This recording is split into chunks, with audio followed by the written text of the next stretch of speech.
Close. All right, I'm going to... So that's probably better just so that we don't trip over it.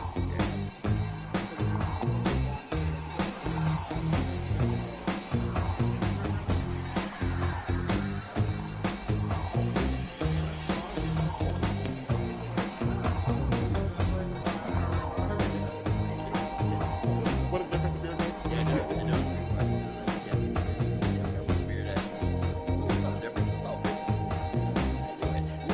Swap it up for a couple months.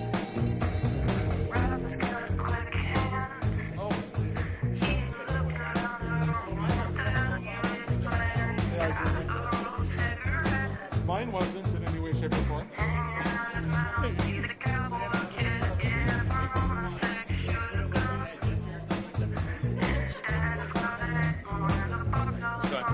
Moderating? Yes. I don't do this. I'm going to strike this. Okay. So this is our mic. You can move it however which way you like. Request is that you speak into. Okay. If you want to hang out on the side of the podium, have the mic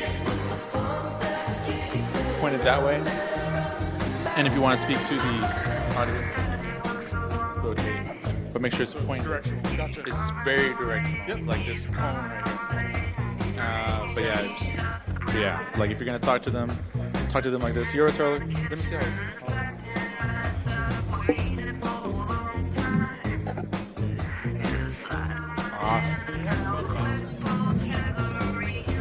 So just like that, and then just point at me, and we're okay. Okay. Perfect. Right there. Yep. Okay.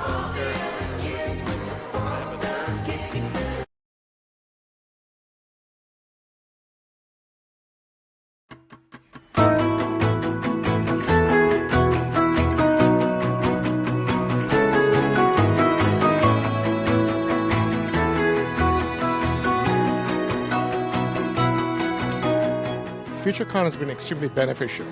It is an incredible give-get opportunity. It's an opportunity to get a lot of insights into the industry and into the insights of other practitioners. FutureCon is honestly a pretty incredible show. What I can say is the consistency in the material. Every time there's a different keynote, there's different people on stage.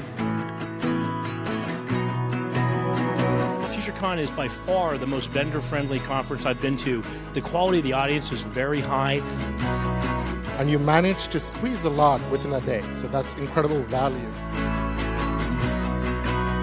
The organizers of the conference focus on the vendors as an important element of their conference. They're here to please not only the attendees, obviously, but certainly the vendors as well. That separates them from most of the other conferences I've been to.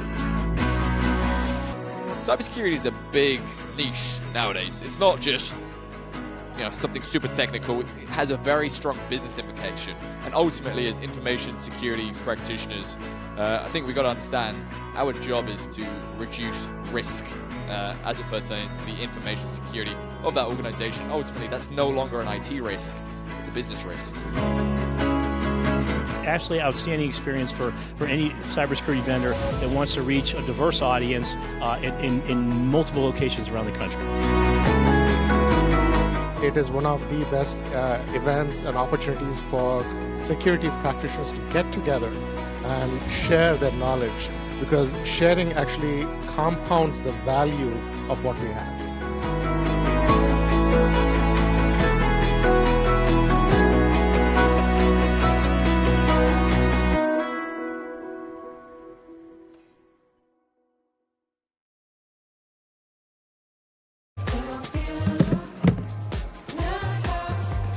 All right, welcome back.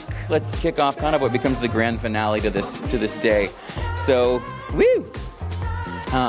So it's a tradition that we do in every city all 30 cities across North America we visit every year, our honoree recognition. So if I heard a couple people wondering, why did I get this yellow lanyard? What are you referencing about it? So our internal team does some local, both the internal and external polling.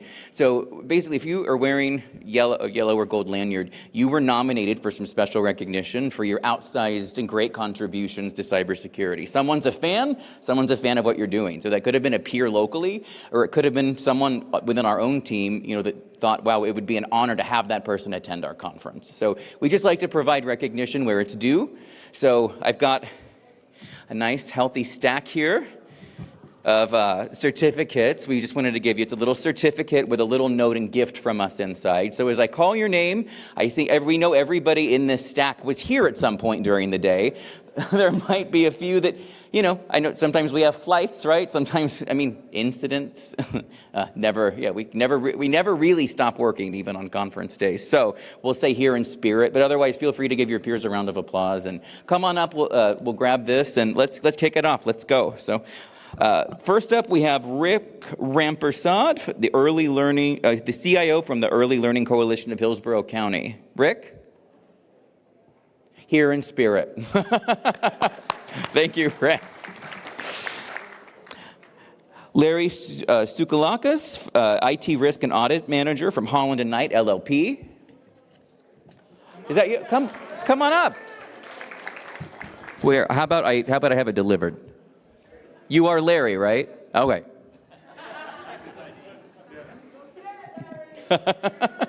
Get him, Larry. Kimberly Rush, the Senior Manager, Digital Internal Audit, Carrier HVAC. All right, Kimberly. Julia Hernandez Prado, Senior Manager, Third Party Risk and Resiliency from Bristol Myers Squibb. All right.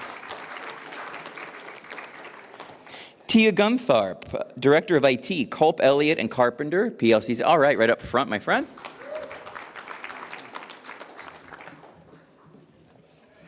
Tony Brown, AVP in Information and Technology Security at Health eSystems. All right, here you are, my friend. Cheers. Rajesh Shah, CIO and CTO from Zing Health. You are right up front as well.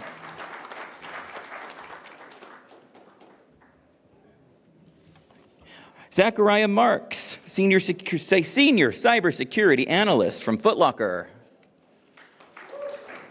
We'll say here in spirit. Joey Escalera from the Tampa YMCA, System Administrator. All right, Joey. Jessica Kump, IT Governance Lead for the USAA. Are you accepting on her behalf? Okay, got it. Oh, she missed the spin wheel earlier, too. Oh, Jessica, I missed seeing your face. Fan Wang, IT Risk Manager from the Royal Bank of Canada. All right. Chuck Boudreau, Information Security Executive Advisor, who's right up front with me from Anthem.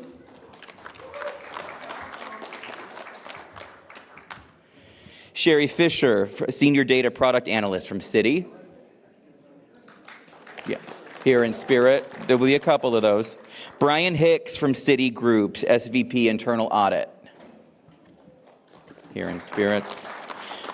Brian Chilton, the Director of Information Technology, Prevent Child Abuse America. Here's my friend. Anthony Lepredo from the BISO from Jubil. Okay. Here in spirit. Anessa Coffey, IT Strategy, GRC and PMO Manager, Gainesville Regional Utilities. Cheers to you. I got it out all right. Alfredo Pena, the CISO from the Insight Service Group. There he is. And this brings me then to, the team that we are lucky enough to have that will bring it home, our illustrious CISO and Industry Leader panel. So first up, we have our moderator for today's panel. I used to call him the mayor of Tampa Bay in cybersecurity. Ron Bevans from BenefitHub, CISO. Bruce Beam from Galway Holdings, CISO. This will be a familiar face because you saw him at lunch. Nicholas DeMeo, the CIO from Vista Clinical Laboratory, back for round 2.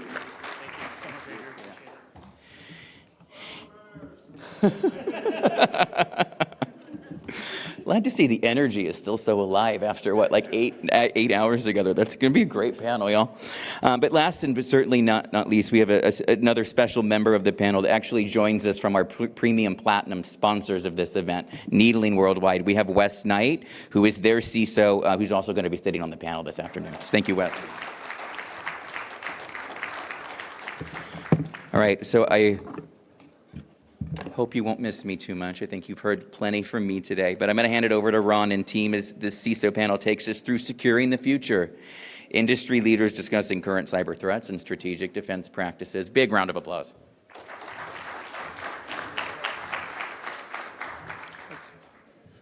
Thanks, Andrew. So we're going to go through a couple questions. We will open it up as well to any questions that the audience may have. Just as a reminder, if you do have a question and I call on you, wait until the mic comes up because everybody online can't hear it until the mic's in front of them. But we've got a couple questions that we've gathered that we thought we'd ask with, and then we'll open it up. Something that I think all of us have seen here that has been in security long enough is burnout. And so I'd like to ask the panelists, and we'll start with Bruce and then work our way down to anybody else that has anything to add. How do you protect your team during major incidents so that you limit their burnout?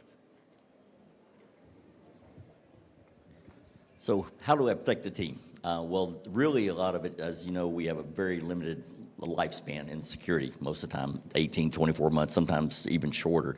But what you have to do is really, I feel, is a lot of it is work for the team, respect the team, and my job, I see it right now as a CISO, is really top cover for the team. Because often it happens, you're in an incident, you have some vice president, you have somebody coming and they're really, really grilling the team, or we need to get this back online. And I feel my job is to really run that top cover, to make sure they know that they can make decisions, they're empowered to make decisions. And then, as we move through this, then try to give them as much leeway or time to decompress. Because oftentimes you're in here, you're working 5 days a week, but then you have the incidents, you have all this, and you're working seems like all the time. And I try to make it where we have an incentive where you can actually get a day off where we're not even going to call you, those kind of things, where you can really have a day off. So again, it's a balance. They work hard, we play hard. And the last part of this I would say that really helps, I think, my team, and I hear it from a lot, is transparency. Why are we doing something? And so they feel like, I try to make them feel like they're a part of something, like they're really moving forward, and here's this initiative, and this is why we're doing it, instead of just go do it and shut up. And that it really seems to bring the team together, and we work together like that, and I feel like burnout has been minimized doing that. Yeah, that's all great, absolutely. I always feel like the team's got to know you got their back. I need to be the gatekeeper to keep the business and the other executives away from them. If you want to talk to my team, you talk to me, I'll take that to the team and guard them from all that extra stress that comes from having somebody have a hissy fit, in the aisle next to you. That's one of the biggest things. And then, compensating them. Boy, you put in, 18 hours today getting that resolved. Why don't you work from home tomorrow or take a half a day or a whole day or whatever is necessary. But it boils down to, does the team trust you? And if they trust you, it relieves a lot of the stress on them, and then it decreases the likelihood of a real burnout on them. Has anybody seen the TV show called Suits? Harvey Specter is my spirit animal. So I agree, everything they said is really good points, and I'll just add something. I work with one of my team members especially is he can have anger issues, and something I worked with him is, I call it emotional detachment, whereas you don't not care about your job, but you understand it's a business and not to get emotionally involved with it. And when you kind of look at things from an indifference opinion or almost like stoicism, it relieves a lot of pressure because you're removing like those extra stress points of emotional attachment to it. And when you can remove that from the picture, you can effectively do your job and be happier when you do it. So since you have the mic, touching on something you said during your speech, we know that you love to torture your admin by throwing things at them when other things come up. How do you maintain psychological safety in high-stress incident response situations? So something that helps me a lot as well, and I always advocate to both my team members, is the direct opposite of what we do, which on a computer is be active. Whether it's some type of fitness, I love to garden, but to find some activity that has nothing to do with computers or cybersecurity and let that be your breakaway. So when you do get home, you are not just logging off, you're completely cutting off the day. And that makes a big deal when you're able to have that downtime for your body to recuperate and heal from the stress, and you're not even thinking about a computer, a login, or anything like that, and then you come back tomorrow and you're starting brand new, essentially. I agree with that also. I interviewed a guy one time, and I asked him, my last question was, so what do you do when you're not working? And he said, I work. I said, what do you mean? He said, I have a network at the house, and I do this, and I do that. And I said, dude, you need a life, you know. You can't, even if it's fun, and I hope it is fun. We talked about this before we got up here. You need to enjoy what you're doing. It needs to be fun. It's not so much like work if you're having fun, but if that's all you do and the stress, you have a crisis that comes up, that stress just compounds. You've got to have an outlet for it. It, again, helps to be have friends on the team that you can maybe push back and crack a couple of jokes with or something like that, but you got to have an outlet for that, whether it's gardening, or whatever, but you can't just work. It'll kill you. Yeah, I agree with all that, but I think right now, honestly, my go-to would be humor most of the time. That's what, there's nothing like a good Princess Bride line just to really help a crisis. And but it's being real in the moment. It's also, again, some humor here, and it's also knowing your people. Give my people surveys. We talk about it, and that way, when you're learning the people, it's what I call the platinum rule. And if you take it to personal relationship, it's it's not, it's love someone like they want to be loved, or treat someone like they want to, not like you want to be treated. And that's where the one might need praise. They might need a $50 Amazon card because they did a great job. They might just want to they're very quiet and they just need your praise personally. So knowing each team member, knowing what they need, and reinforcing that really helps, I think. I'll open up. Anybody have any questions out in the audience that you'd like? I've got more questions I could ask up here, but if giving anybody the opportunity. Going Stand by. once. Going twice. Oh, right here. You go. Hey, okay. So I had a question. How do you communicate the security objective or importance of fixing something to the cross-function team when they have other priorities or they're already busy, and when you try to communicate, you are just adding more friction to it, more pushback to it, and it just makes you look like a bad guy, but when you are actually trying to protect the organization from downfall, I'll say this. I think something I've observed through my career is the one holdback, and it's not just cybersecurity, but any industry for an employee, is they tend to lack the business outlook on things. They struggle with the business aptitude, and they don't understand why a business wants to do something, or it doesn't make sense to them because they're focused in their little bubble. And I think setting clear priorities and explaining why that's a priority. In my organization, we had an issue, and they're like, why do we cater to these people? And it's like, because they pay us a ton of money, that's why. We don't do that for everybody. We do it for them because we make a ton of money, which allows you to have a nice Christmas party and bonuses and things like that. So that's why we're prioritizing that. So I think just having some honest transparency, but also using a moment to teach them about business, because cybersecurity is business, and that's the most important factor, whether we like to say it or not. Without the business, we don't exist. And let me build on that. Most chief information security officers, most people in information security, honestly, they don't understand the business well enough to explain it to their people. We got to get past that. We've got to build up the relationships with the business units, excuse me, build up the trust, build up the understanding. You ought to be able to go into the business units and map everything you do to what their objectives are. And if you can't do that, it tells me you don't understand the business well enough, and you're not going to really be able to explain it to your people to get them to support what you need them to support.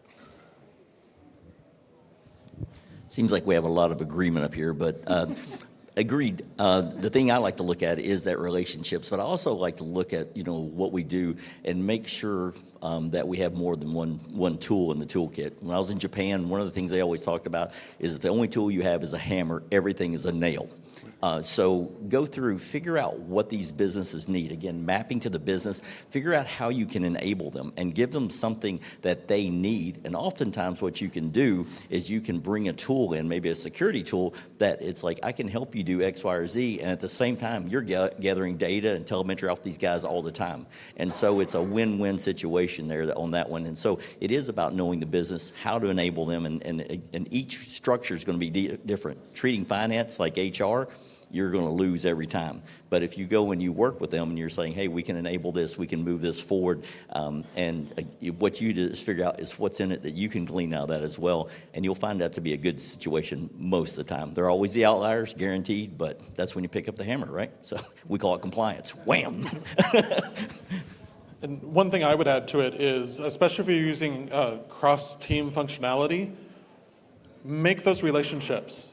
Before you need them, make that relationship to them. So I'm getting with the CFO on a regular basis and the CEO on the regular basis and product and marketing and all those other teams. I'm talking to them outside of when I need. And I'm also making sure that I'm giving them what they need. So when I'm asking for something, it is a give and take and not just asking things from them so you show ahead of time that you're willing to do what they need, so that when you ask them for something like this, they're like, oh yeah, Ron helped me out a couple weeks back, I can do this for Ron. And so it's more of a trading versus taking. So, any other questions, or I can ask we got another one up here.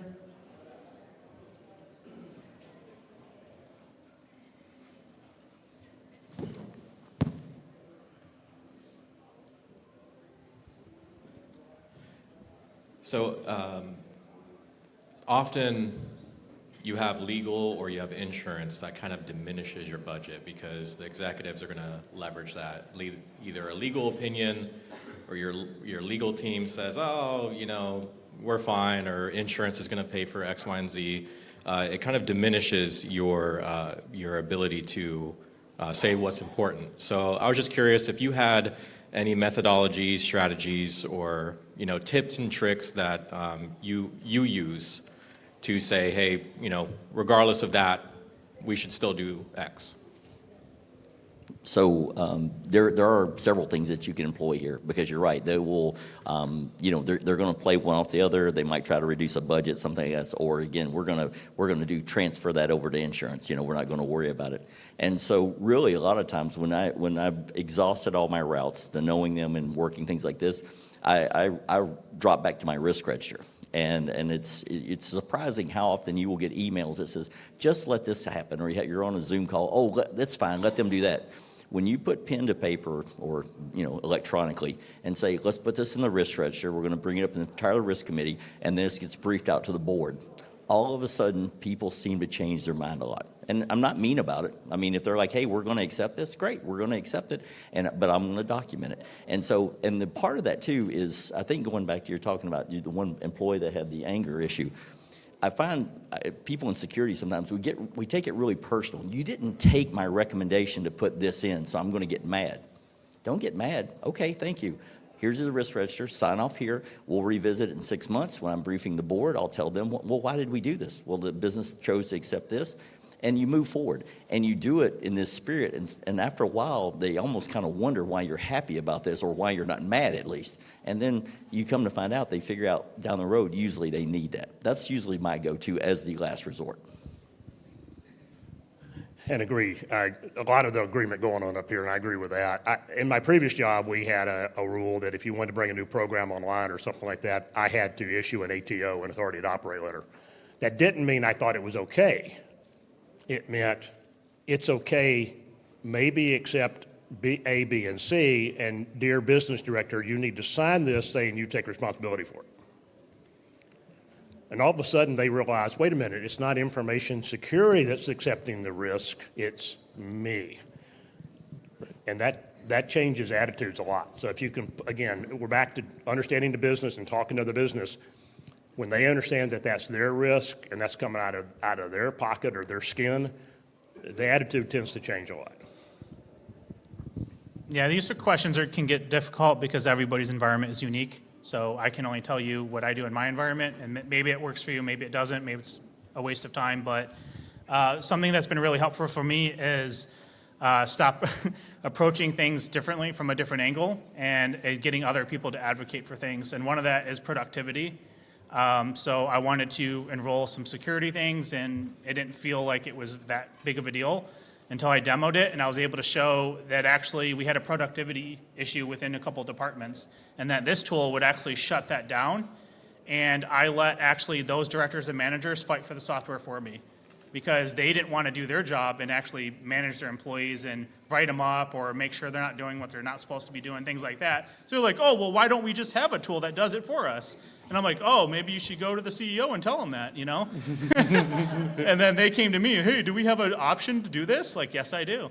And maybe that helps, maybe it doesn't, but that's another angle I've worked out, is try to get around trying to argue why we need it, or risk or security, things like that, and just see how we can use it for like employee productivity use case. So going to that gut reaction, something we haven't talked about, and this will be really quick, is I'd like each of you, and I'll start, how long have you been involved in security, in your life, so that you have that gut reaction experiences to work on? I shared that I've been over 15 years specifically in security, so that I can go back and say, oh, we don't want to do this, and something triggers and says, yeah, we shouldn't be doing this, from that history that AI doesn't have. So how long have you been involved with security? So I've been pretty much my entire adult life. When I was 18 years old, I joined the Navy. I was on a Trident submarine, and I helped set up the first LAN inside the submarine. And this was all new, 1986. So obviously very old computers, but then we had to have the security. We worked with the security professionals that we had then, which were very minimal, to set that up. So it's been something that, for me, it's been my entire life. So I'm very old. I started in 1979 working for IBM. I worked on local area networks before they were called local area networks. I worked in information security before it was called information security. Clients would call me up and say, what's this thing I'm hearing about? It's called a firewall, fireboarder or something. Literally, I've been in it that long. So I feel like a baby. Yeah. Yeah, formally, I guess you could say like getting paid over a little over 6 years, almost 7 years now. However, if I knew offensive security was a job position in my teenage years, life would be quite different, because I guess I was doing it for free. But I guess it's kind of like your journey is, you kind of always in it, whether you got paid for it or it was an actual job. But when you look back at like the stepping stones, you kind of see like, oh man, I've been on this path like for a long time and didn't even know it. Yeah. I would say it's been almost 35 years that I've been in tech, which helps, like you said, is building a network isn't necessarily security, but it has security aspects to it. And so just like I said, that historical knowledge that you can rely on is what helps you out during incident responses, and what helps you out during an attack, and everything else is just relying on your gut instinct at times can help block the entrance, or have a a much more rational mindset than if you're somebody, right fresh out of high school. It's like, I can do this. Well, yeah, you can, but you don't have that historical knowledge to fall back on when you've been up for 48 hours trying to work on it, and everything else. It's like, oh, well, you know what? 20 years ago, I did this. Oh, yeah, it worked again, something like that. So kind of sort of switching gears a bit, because we've been talking about it. How has the CISO role evolved that you guys have seen in the last 3 to 5 years? What's changed now that you wouldn't have expected to have done 3 to 5 years ago? I will say the burnout has gotten worse. Yeah, I feel that, I just feel like the position doesn't carry even though it's a chief officer position, it's not viewed or carries the same weight as other executive positions. And I'm also seeing, like me especially, where it's not so much I spend way less time on the golf course than I thought I would. I'll say that. Don't we all? Yeah. And there's actually a lot more technical involvement now. And I think maybe that's just my age and that other executives are on my age too, that we maybe that was like a resentment we had of our dads. Like, you don't do anything. You just make me do all the work, And so maybe that's part of it. So those are the two things I see is like the burnout is increasing like by a lot. I think the life expectancy is like 3 years, maybe 5 at the most.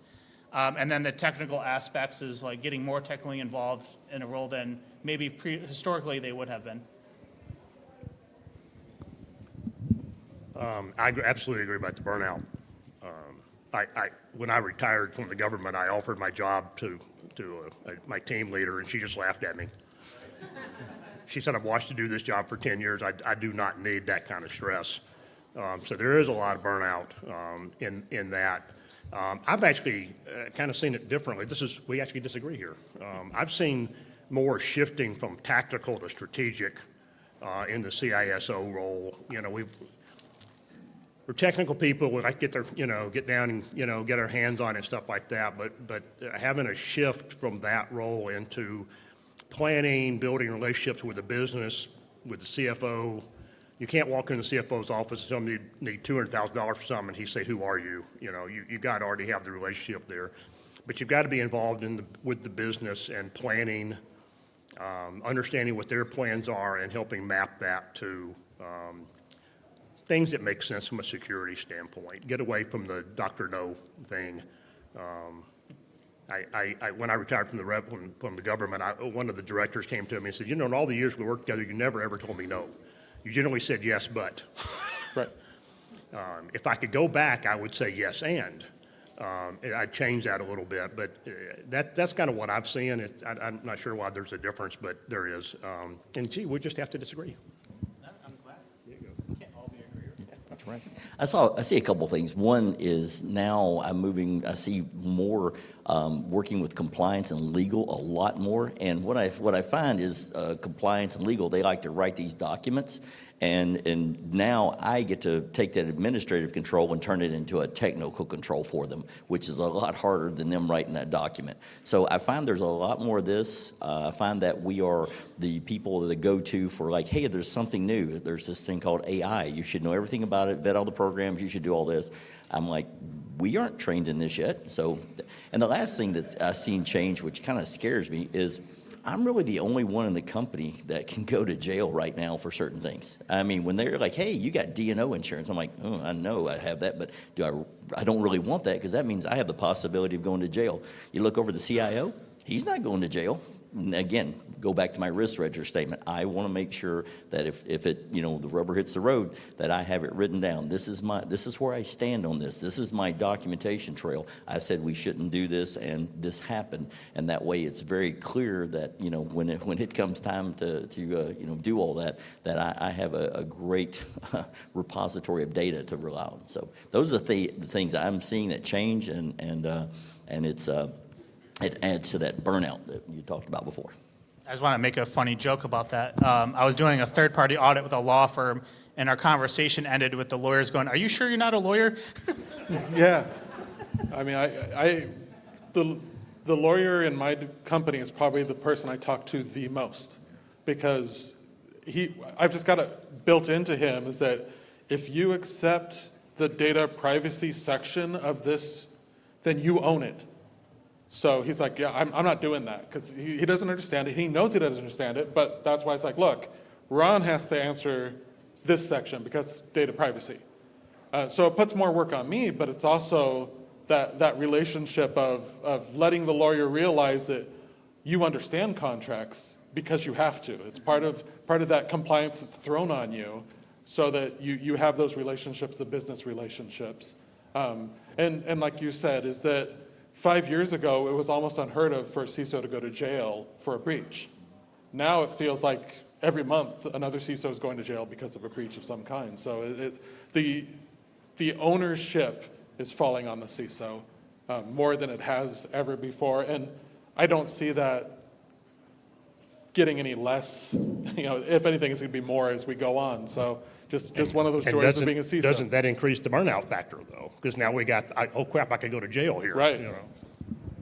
That's why I chose the CIO role. So Nick, what do you think about cyber bearers? Okay. Anybody else have any other questions out in the audience? There's one over here. Have you thought about putting Harvey's face on the cyber bearer for your next presentation? That's a great idea. I'm going to do that. All right. But I want it noted down on the bottom. Yes, what was your question? This is a very interesting discussion. You say that CISO could go to jail and all the stress you have to face. It means that's really difficult. So my question is that as a leader, cybersecurity leader, how do you handle crisis? For example, there's a ransomware attack, there's a data breach, there's anything out of nowhere that happened. I mean, given all the challenges you are facing, and on top of that, you have to handle crisis. How do you really handle crisis? That's a great question, and I thought we were going to follow that. Well, why are you even doing this? I thought that was going to be your next question. So I go back, as I mentioned, when I was 18 years old, I was in the Navy and I was on a submarine. And when you're at 400 feet and you've lost a reactor and the submarine's going down, it's a lot different than, hey, we just had a server happen or somebody just clicked on something. So I reflect back and I calm myself, because what I find is if I'm very excited, my team will be very excited. They will be very agitated. And so what I have to do is provide this calming force. It's going to be okay. We're going to work our way through it. Let's settle it down. Let's get the facts. That's one of the things I find really helps. You always have a couple of people on your team. They're really excitable. I found the holy grail. I know what caused the problem, and maybe it didn't. And so just calm people down, work with facts, make sure you're logging things, set the rhythm, bring the team in and control them, because if you don't control the situation, it's going to be uncontrollable. You're going to have 6 people going 6 different directions, and then reports might be slipping out somewhere. This is where you talked about making sure you're covering the team, interfacing with senior leadership, and providing that top cover. Those are the kind of things that really help to calm the situation down. Also, the other thing I would add is be careful in what you're saying. Give it a minute, give it an hour until you've got some data before, when you let something out and you tell the CIO and the CEO that this happened, that's what's burned in their mind first thing. So if you can say, this is what happened, but here is what we've mitigated with already, or this is maybe here's the blast radius, hold on just a few minutes and be very upfront. Listen, this is what we know right now. I don't want to elaborate. Don't second guess. Don't think about well, this is really bad. Everybody in the company is exposed. Make sure you control that narrative. And if you do that, that helps to set the tone on the whole crisis. And I'll say amen. When you come into a room full of analysts who are freaking out and you're calm, and you come in and just talk to people. And I've actually, in the middle of something like that, said, okay, everybody in the conference room. Everybody go in the conference room, have a seat. We're going to chill for a minute and talk and to get things settled down. At the end of the day, I'm going home. A lot of us have been in positions where that wasn't always, you didn't always know that, In the day, you're going home. You may not come back, but you're going to go home to your family or whatever. Take some peace in that, and just you be the oil that stills the water in the room. If you can be calm, your team is much more likely to be calm, especially, you know, pat them on the shoulder, give them a kind word. Again, we were talking earlier about protecting them from all the outside influence. If you can do that, they'll be able to focus on the job and get things resolved much faster. I'll just add, that's really, both of them have made really good points. And I guess what dove me into when I wrote my book about the psychology of a defender started with being a dad. Both my first daughter, like, never slept. She was very difficult. And my second daughter, she does sleep, but she would have moments where it took about 45 minutes to calm her down. And I felt really bad because when she screamed and cried, I got really angry. And I couldn't control my temper. And I just didn't understand it until I went to my best friend's house and I saw a hole in his wall. And I'm like, what happened? And his wife's like, he couldn't get the baby to stop crying, so he punched a hole in the wall. And I was like, oh, so it's not just me. So I actually researched it, and it actually turns out when babies cry, it affects the mother and father differently. It actually sets a chemical reaction in our brains. And for a lot of men, it actually puts us into fight mode. And I was like, it changed my life when it came to putting my daughter to bed, because it's like, oh, okay, so it's not something I can control, but it's something I can fix. So I put in earplugs and my, big earmuffs on top, and I blocked out her crying, and fight mode was never activated.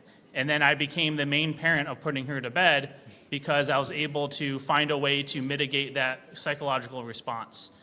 So the same thing with the crisis mode is I look at why am I reacting this way, and what can I do to essentially mitigate or reduce the effects it's having on me? Because like them both said, if we're freaking out, oh, everybody's freaking out. Thank you. We got time for a couple more. So we've been speaking a lot about the business, and one of the things that anybody who's been in business for more than about 2 minutes realizes is that not everybody in the business is tech. So what communication technique do you use to make cyber risk real for non-technical executives?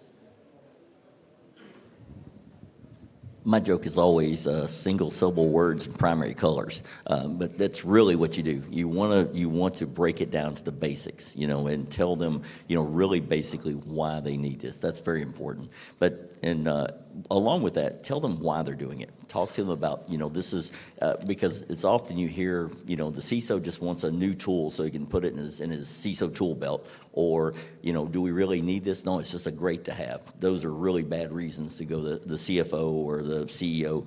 But when you can come in and say, this is what we're doing, we're meeting this compliance. Also, when you have outside assessments, I was fortunate enough to have only 9 this year outside assessors, include 3 of them from our investors. And now I could bring all this together. And now when I'm having conversations with the CEO and the president, I can say, here is where the synergy across this is. This is why we need this. And this, not only is it going to help us, obviously talk to the investors, it's going to make us better in this way. And so when you can present that in a logical format like that and tell them how it's going to help, how it's going to enable the business, I think it makes a great deal of difference in that one. I'm going to go back to one of my key factors of building relationships with the business. If you can have a relationship with the business directors or whoever and understand the business and communicate with them in their language. Now, the technical people in the room will say, oh yeah, we have to dumb that down for them. If you think that, you've lost the battle before you even started. It's just a different language. I was talking to a Chinese guy one time, and I said to him, English is not your primary language, right? And he said, well, no. I said, but you speak English. He said, yeah. And I said, why? And he just stared at me. And I said, why did you learn to speak English? And he just kept staring at me. I said, because you needed to speak to people like me that don't speak Chinese, right? He said, yeah. I said, do you feel like you're dumbing it down when you talk to me in English? He said, no. Okay? Well, that's the same exact principle we're talking about. I'm not dumbing it down. I'm just using the correct vocabulary to communicate to the business unit what I see are kind of my problems, but in a business language and expressing the business risk. Because risk ultimately belongs to the business, like we were talking earlier. That's not really my risk, it's your risk.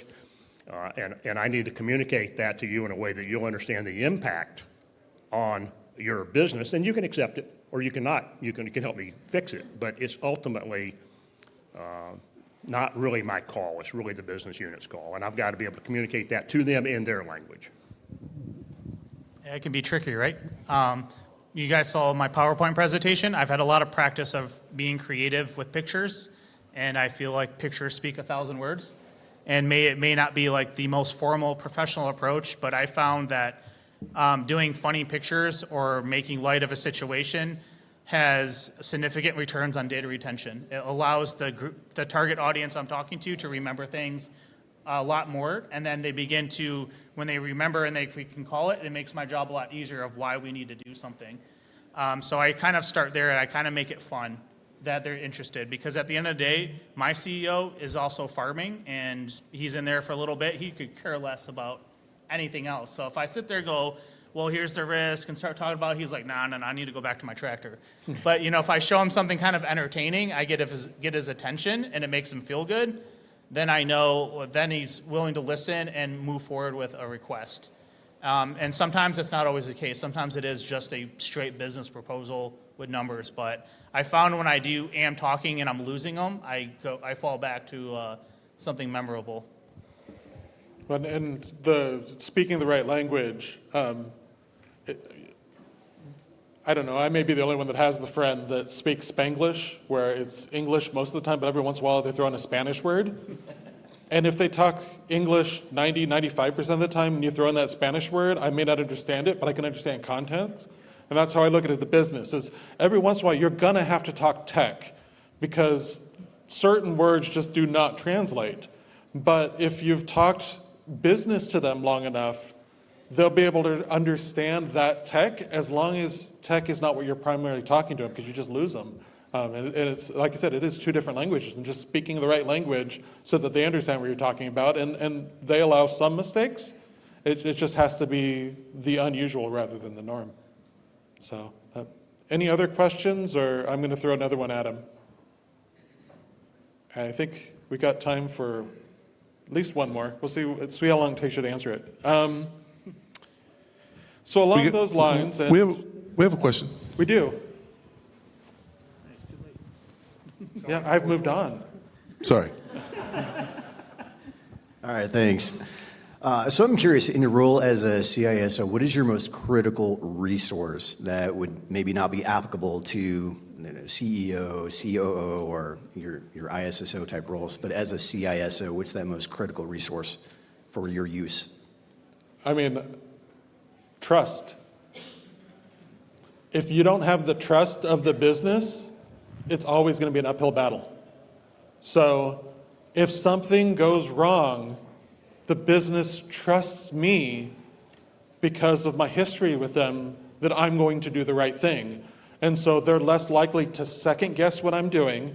They're less likely to get in my way while I'm trying to resolve it. Now, that doesn't mean that I'm not responsible and accountable for it, but that I have the trust of them that some other departments may not actually need. But for me, it's like, trust me, I'm on this, give me 2 hours, which is a long time, and I'll get back to you.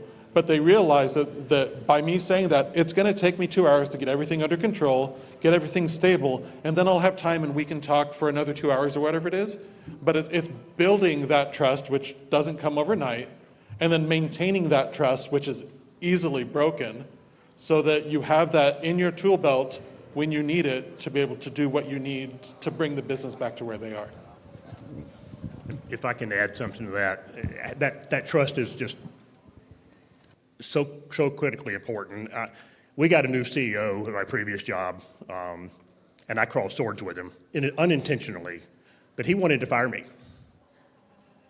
And the CIO, the HR director, the general counsel, and the business directors all said no. Because I had relationships with them, they trusted me. And he didn't know me, he was new. Now he came to know me and probably still wanted to get rid of me, but he held himself in check. But it was the trust of the business that the business and people had in me that stopped me from getting canned from that job. So the trust is just, again, that's an asset you cannot put too much value on. I would add one other thing, trust, obviously, but people. You can have all the tools, you can have everything in the world. If you don't have the people that are able, they're empowered, they're competent, they're well-trained, they feel like they're a part of a team, then you can have every tool in the world, AI, any of the 26 letters in the alphabet, you can have them all, and you're not going to be doing anything. I think I just agree with everybody. I mean, I had to have some blackmail, I guess, and I'm just kidding.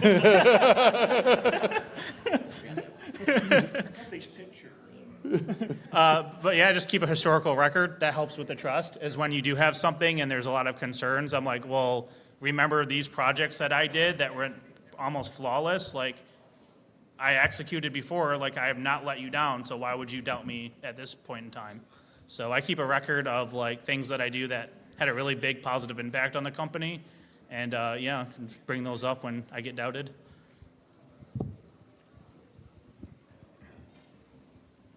Anyone else? Linton.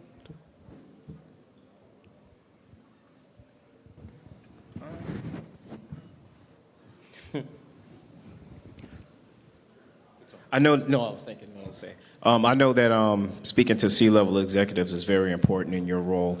How often do you talk to them, and how do you build that relationship and trust with them that you guys talk about? Thank you. C-levels, daily. I talk to probably 4 or 5 C-levels. I'm in a holdings company, so I have many presidents. We have like 50 subsidiaries, so we have all kinds of presidents, many CEOs. So I talk to probably 10 or 12, but back to your point, I talk to legal probably more than I do anybody, honestly. I talk to the attorneys out of each of the companies probably more than I talk to anybody. In my current job, I report directly to the CEO, but I have daily or almost daily conversations with all the other VPs and all the other C-levels. Again, you got to have the communications so everybody understands what's going on. Yeah. Yeah, I'll echo every day. One of the things I do to help like maintain a healthy relationship is what I kind of tell my guys: don't bring up like really stupid, simple things to me that don't need my attention. I do the same thing to them. I don't like raise alarms that don't need to be, or complain about trivial things that I don't need to bring up. So that kind of keeps a healthy relationship where they know if I'm coming to them, they know it's important.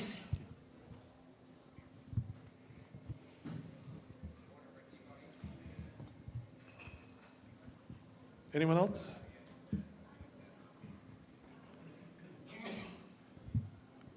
All right, so we're gonna end on a very lighthearted question.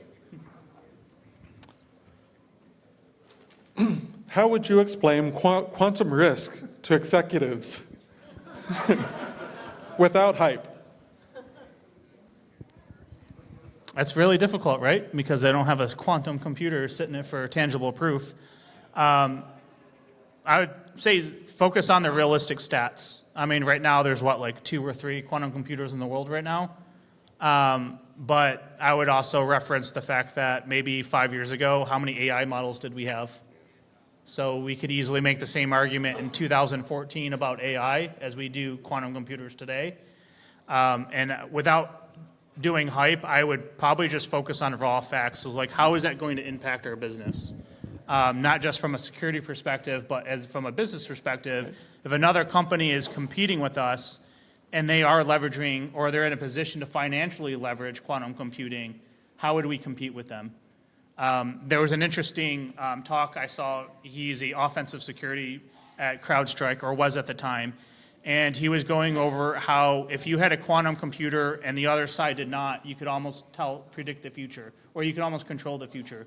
Because if somebody say something as simple as sending a URL request from a regular computer, a quantum computer could capture it and complete it and disrupt it twice as fast as that computer, and it would almost like return something back.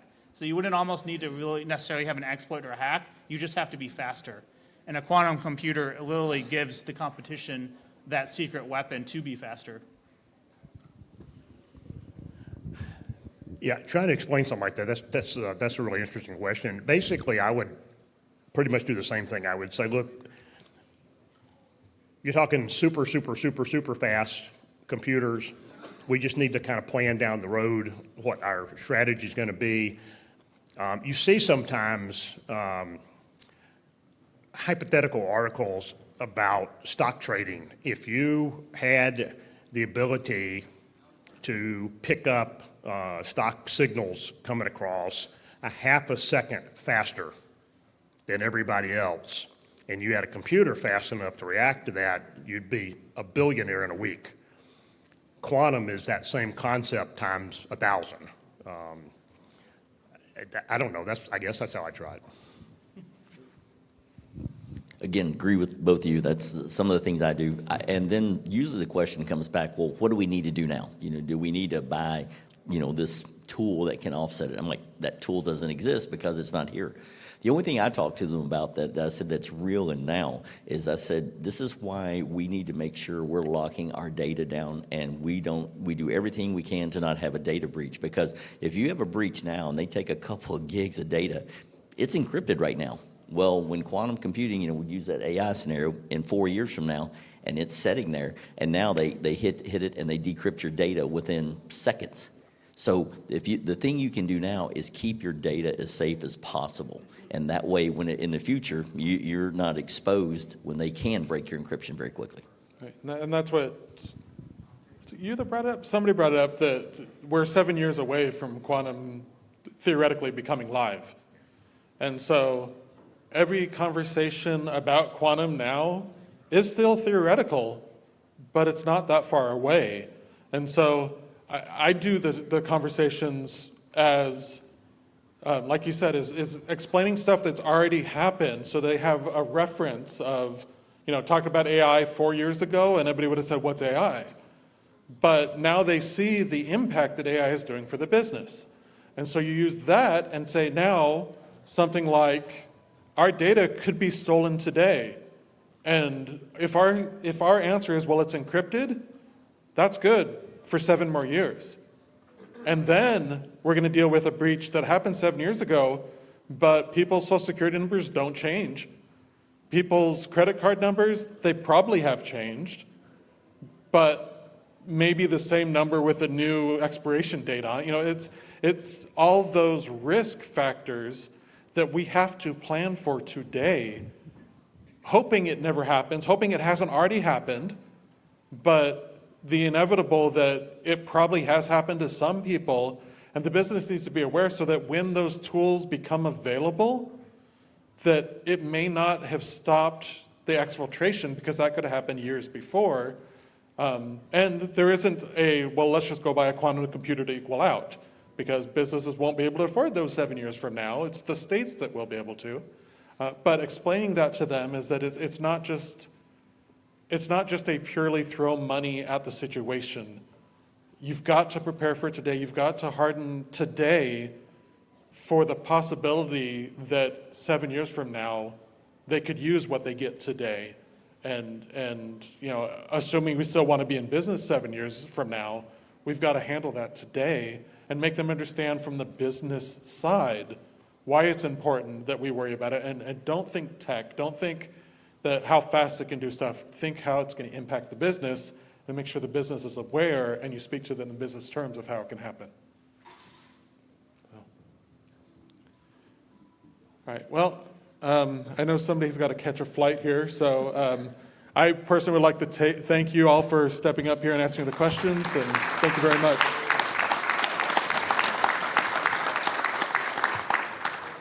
And thank you everyone else for coming out. I don't see Andrew around, but I'm probably going to be able to do. We appreciate you coming out here. FutureCon is out here every year. Please try and keep an eye on it, see when it's back out in Tampa next year. Come back through. I know they're bringing up a cart right now that at least half the people will still sit here waiting for with all the giveaways.